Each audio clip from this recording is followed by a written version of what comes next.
I had an interesting conversation with a leader recently, and this conversation was both surprising as well as it reinforced some misconceptions that I knew were held by a lot of people.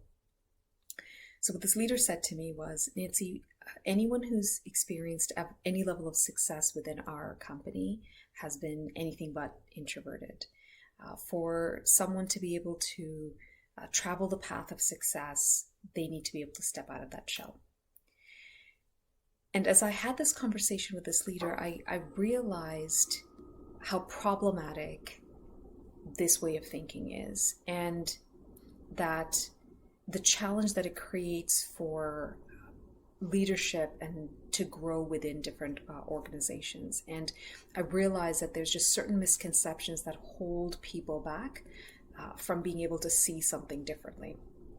So I thought today I'd like to take an opportunity to debunk a few of these misconceptions. And I want to really focus in on three of them. The first one is that introversion and shyness go hand in hand. And this is actually definitely a big misconception. And I really like the way that Susan Cain in her book Quiet talks about this. And so how she describes it or differentiates the two is she says, shyness is the fear of social disapproval or humiliation, while introversion is a preference for environments that are not overstimulating. So is it possible for introversion and shyness to go hand in hand? Yes. But by that token, so can there be a shy extrovert. The second misconception is that introverts don't really like spending time with people. And I think this misconception comes from this idea where we have somehow confused social with being relational. So introverts have a preference for close relationships.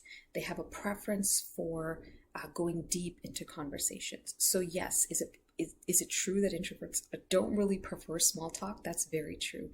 But what introverts have a preference for is having close relationships that go deep. And so that means they're able to build solid relationships with people, and that makes them very relational.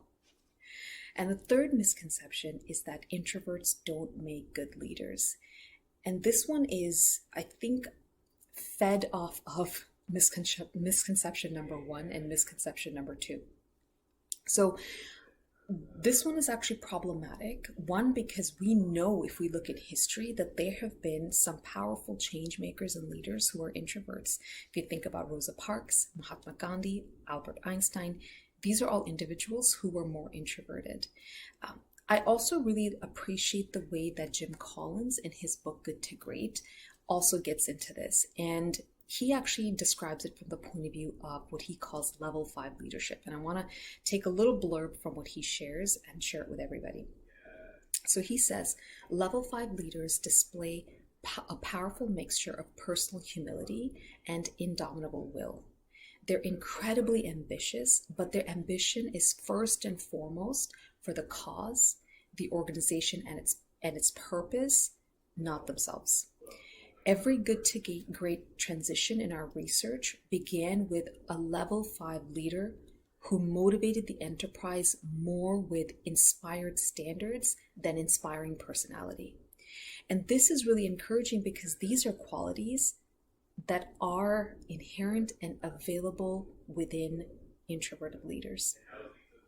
And so I wanted to really take this opportunity to talk about this because as I think about my conversation with that leader, it really highlighted for me the challenge that exists if leaders carry these misconceptions.